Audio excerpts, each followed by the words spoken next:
Hello and welcome to the FatBoss Guide to the Paragons of the Klaxxi 10-man heroic in the Siege of Orgrimmar. Hello. Now this encounter compared to normal is far more difficult. There's a lot more things going on and you need to approach the encounter completely differently. But yeah, it's just far more challenging. Yeah, it's a lot more delicate. You've literally got to do everything right, and if like one person fucks up, then you might as well wipe it, because it's a very, very precise fight and you've got to do everything in the right order. Now, if you haven't seen our normal mode guide to this fight, then please do click up on the screen now. There's an annotation, because we're not going to be going through every single boss ability. We're just going to say what's important for heroic mode and what you need to do for heroic mode. So if you don't know what the hell's going on in this fight, go check out the normal mode guide and that'll cover everything and save us some time. Now for this encounter you want to bring 2 tanks, 2 healers and 6 DPS, and range DPS are far better here really. Yeah.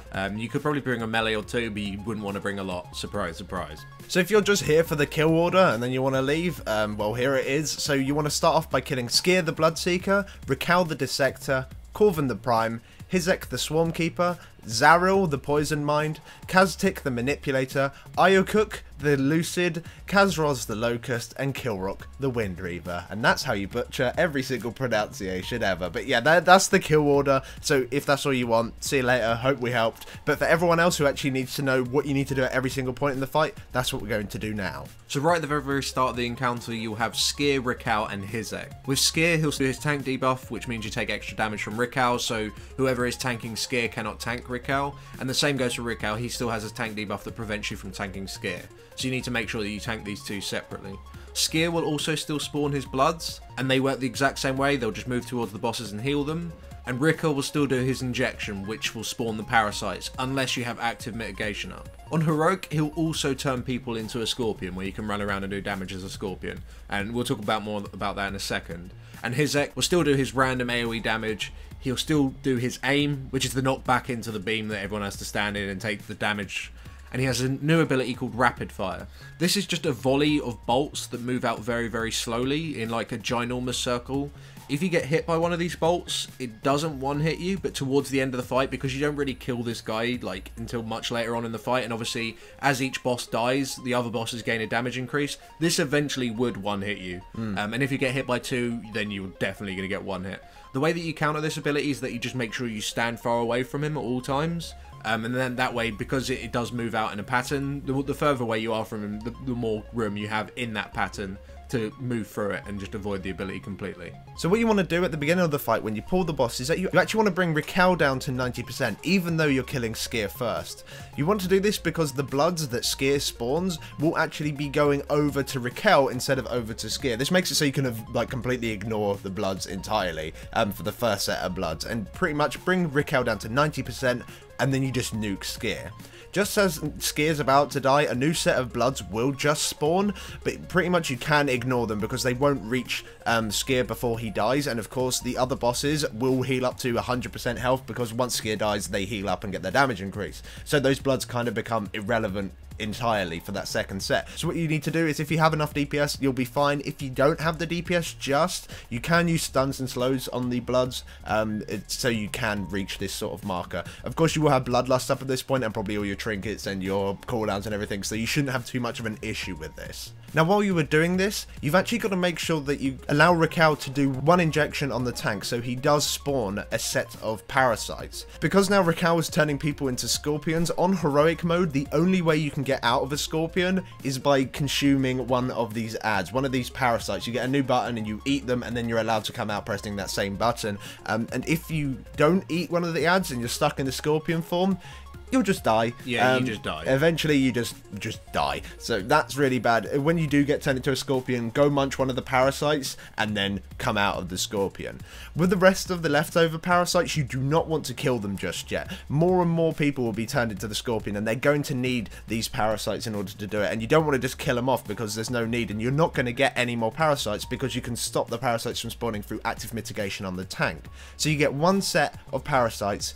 You get the scorpion to eat a parasite when they need to eat a parasite, and with the rest of the ads, you just CC them. All CC works on these ads. You can fear them, you can sheep them, you can root them, all that kind of stuff. You don't want to face tank them because their damage ramps up over time and it absolutely destroys you. So to CC them, keep them in a little stockpile for your scorpions to get out, and just completely leave them for now.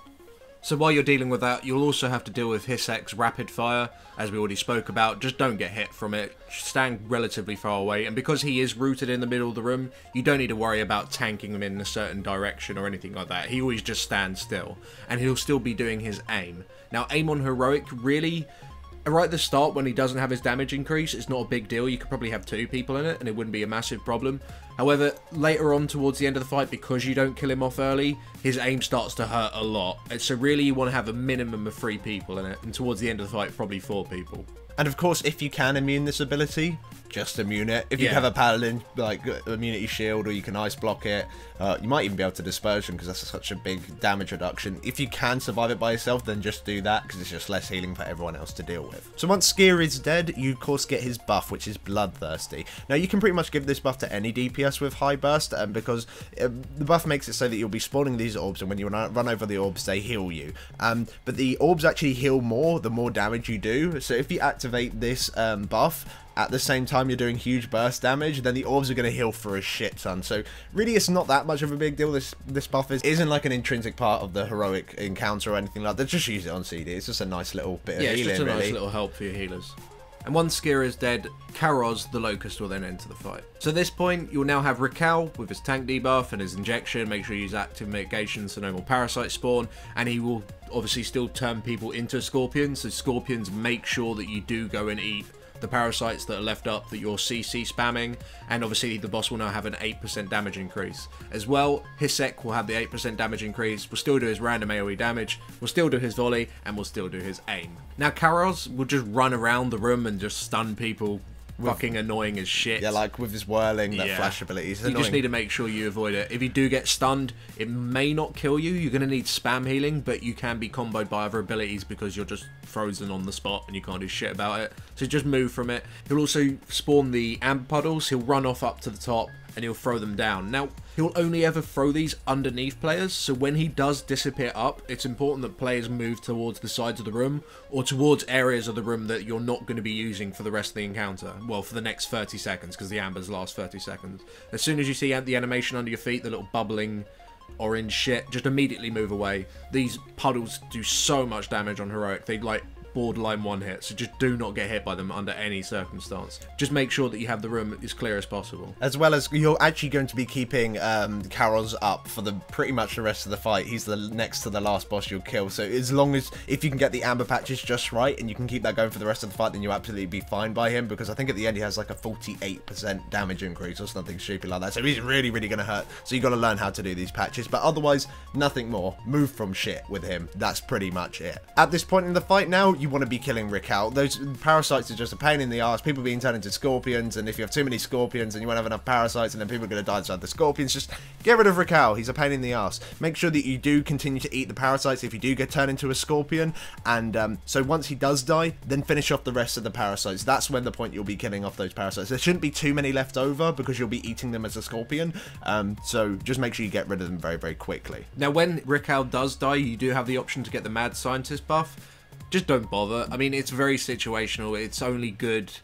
Well, it's not good. Yeah, you just turn into a scorpion again. We just told you not to be a scorpion. Yeah, come on. It's not any good. Don't bother picking it up. It's just a pain in the arse anyway. So it's at this point that Korven the Prime will join the encounter. So at this point, you'll still have Hisek with his random ray damage, his volley and his aim with a 16% damage increase. You'll have Kaz'ros with his whirling and his amber patches with his 8% damage increase. And you'll have Korven.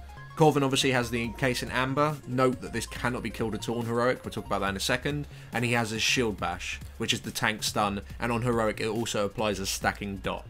Now with this shield bash ability, because it does apply a stacking dot, you actually need to do some sort of tank switch. Basically, tank A is going to be taking him for a while and taking the vicious assault damage, which is a dot, and it lasts for quite a while, and it does keep stacking up each time he does a shield bash. When this gets too high, and you're just like, this dot's too much, we need to reset it, as soon as tank A gets shield bashed again, get tank B to taunt just as he does Vicious Assault, in order for tank B to then take the dot, and tank A's dots will then like drop, the debuff will run out. That way you can just reset the stacks. It's a very simple thing you need to do, but otherwise you are going into territory where the tick will probably just one hit you.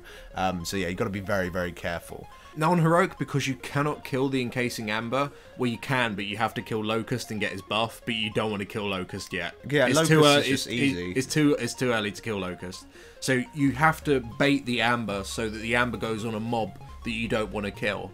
The Amber essentially will only ever go on a boss that is under 50% health. So what you need to do is that you need to drop Kaz'ros and Korven to 55%, then drop Kaz'ros to 50%, and then he'll become ambered. And as soon as he is ambered, immediately switch to Korven and start killing him. And you want to kill him before he casts an amber again. Once Korven is dead, he'll drop Master of Amber, and this is the thing where you can throw it on someone and it ice blocks them essentially. The only person that can pick up this buff is the tank that was tanking Korven.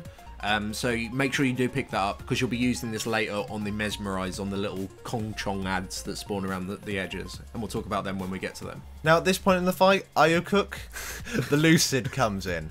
So the bosses you have up at this point is Hisek with his random ray damage, his aim, and his AoE stuff. He has a 24% damage increase at this point. You have Karos, who's still whirling about doing amber patches. He has a 16% damage increase. And you have Iyyokuk. He hasn't actually got any new abilities. He's got Fiery Edge still, where everyone becomes an edge and it does a bunch of really high damage. And he also has Diminish, which is just random ray damage on people. Now with the Fiery Edge on Heroic, every single time it will go on 8 out of 10 people, assuming that you have 10 people alive, which you should, otherwise you might as well wipe it. So it will always go on 8 out of 10 people. So a lot of people are going to be taking a lot of damage. At this point, you need to spread out. You cannot be stacked in any way, shape and form. You need to spread out, and you can't stand in any of the lines if you possibly can. It's also really good if you do use a raid cooldown every time.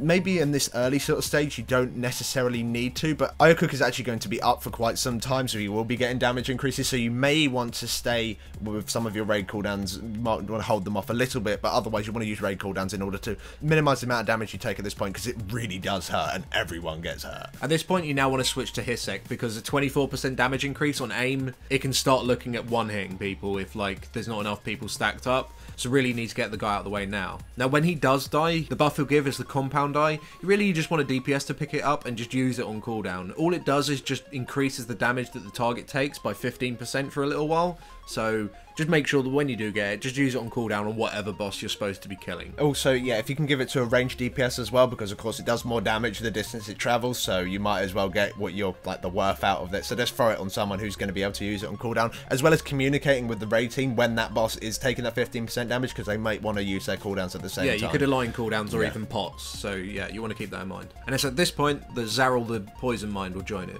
So the bosses you have up at this point are Karos with Whirling, Amber Patches. He has a 24% damage increase, so those Amber Patches and Whirling are really, really hurting now, so you've got to move. You have Iyyokuk still up with Fiery Edge and the Diminish, which will now have an 8% damage increase, and you have Xaril. Now he has a tank debuff that makes it so you take more damage from Kil'ruk the Windreaver, so do take into account that tank A now, who is tanking Xaril, cannot tank Windreaver later on. So just make sure one tank tanks this and one tank tanks the other guy. He also has another tank debuff that is a stacking dot that will explode at 10 stacks, which will kill the entire raid.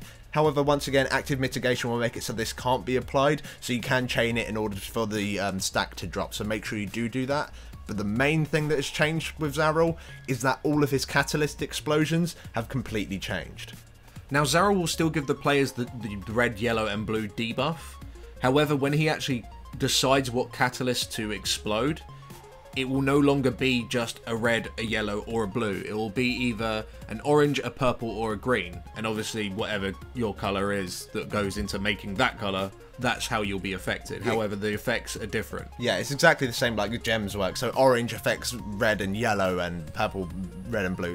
Exactly like that. Now with the orange catalyst that he picks, what it will do is make each player that is affected with the red or the yellow debuff create a halo effect that goes out about 11 odd yards-ish, and it will hurt any nearby players. However, it won't hurt you. Your own one can't hurt you, but it will hurt everyone else, and it really, really hurts. Yeah. So if he picks orange and you have either a red or a yellow, because that goes into orange, make sure you spread out. You got to do it very quickly, because this really, really hurts. If you get hit by more than one of these, it's very, very close to one hitting you, so it's a massive pain. Make sure you move out. Now when he does Catalyst Purple, this will obviously affect the red and the blue guys.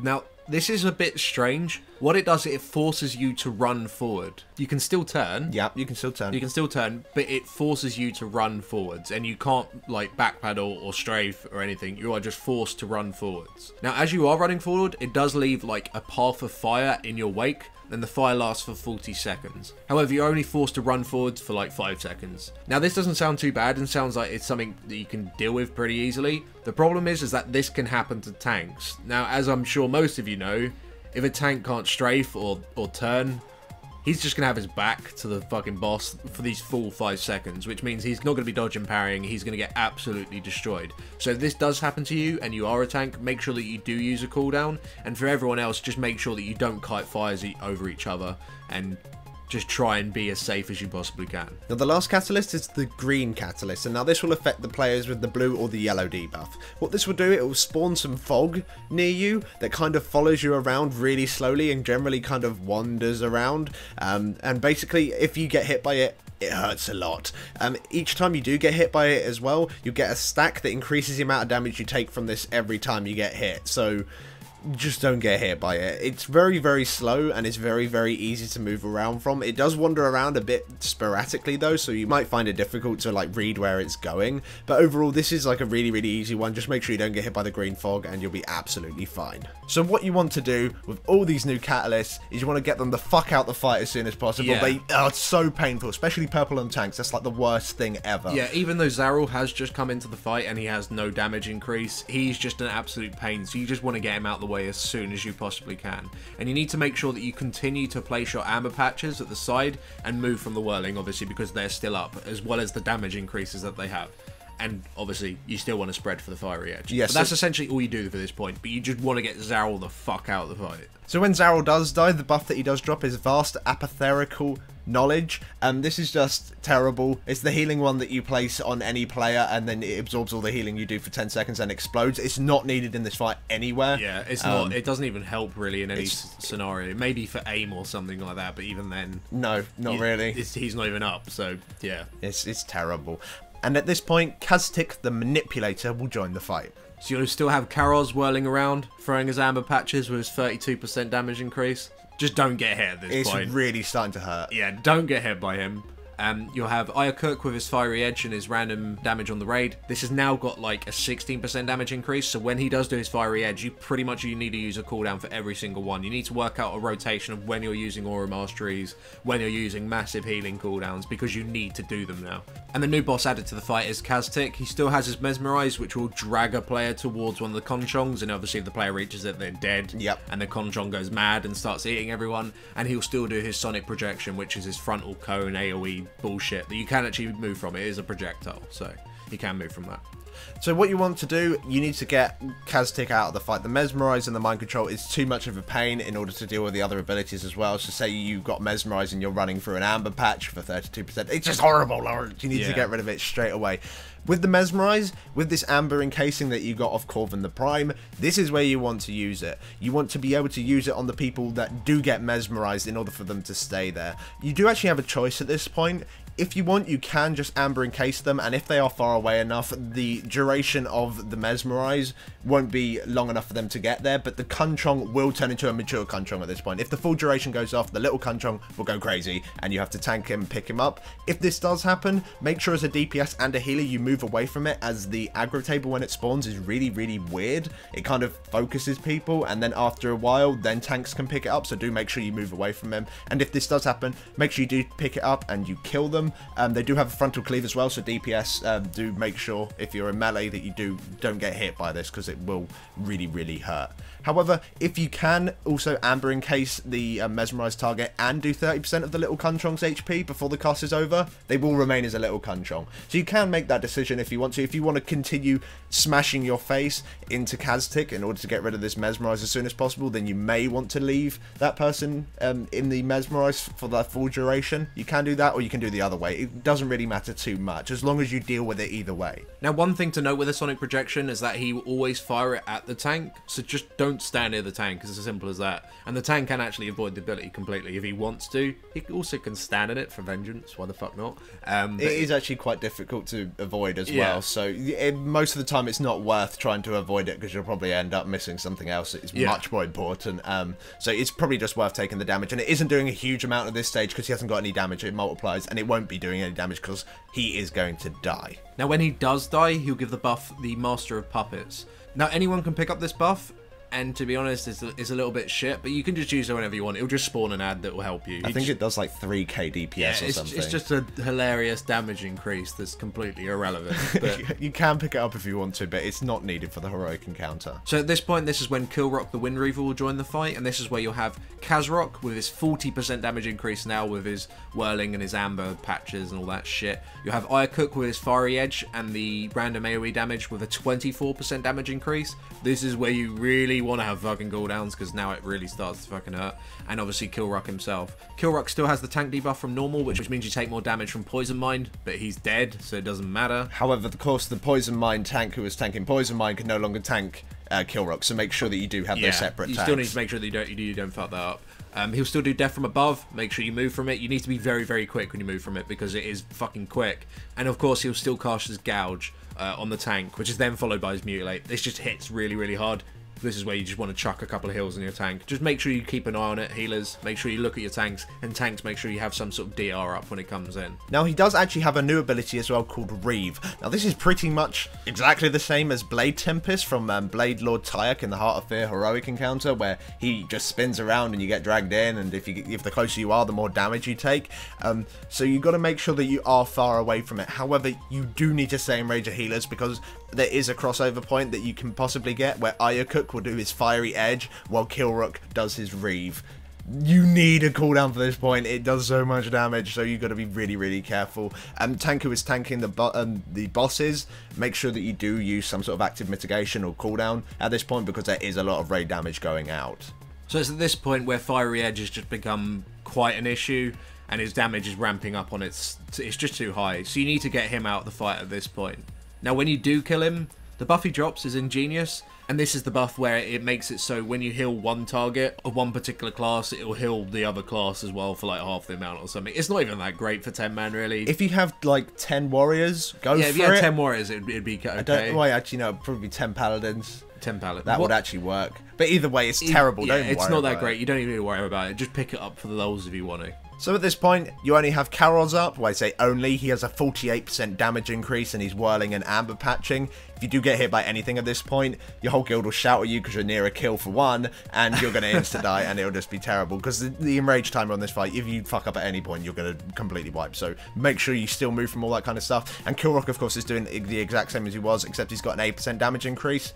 The raid damage has gone down a hell of a lot since Iyyokuk has died, so you don't really need to worry about his 8% damage increase. As long as you keep moving from Death from Above and keeping the tank topped up for when Gouge comes in, you won't have a problem. At this point, you'll finally get rid of Karos the Locust. He's just doing a lot of damage, and he's been here for a very long time, bless him. He must get tired at this point. It's time to put him down. And so you'll get rid of him, and he'll be dead now. The buff that he drops is Strong Legs, which makes you jump up and makes it so you can kill the Encasing Amber, which is really good at this point in the fight, because Korven is dead on the floor. So it's completely irrelevant. Don't worry about the Strong Legs buff. He's just a DPS loss entirely. And then all you have is Kil'ruk up, 16% damage increase. Move from everything, kill him, enjoy your loot. And you want to spam heal the tanks at this point. That's something probably to say, because, you know, he does have a damage increase. Yeah, so Gouge is still going to hurt, so make sure you do spam heal him. But that's essentially the whole fight. That's the order you want to do it, and that's how you deal with all the individual mechanics. And I think it's a great fight. It's a real shame that Blizzard didn't stick with their original idea with this fight, where it could be random orders every single week. But I think for Heroic, just to get that balancing done would be so difficult, just to get it perfect. It would be like impossible. But either way, it's a good fight. So thanks for watching, guys. If this guide did help you out, then please do give us a thumbs up. It helps us out a lot. And make sure to comment, rate, and subscribe. And if you'd like to see other 10-man heroic guides by FatBoss, please do click up on the annotations you see on your screen now, and it'll take you straight to those videos. Thanks for watching. Thank you.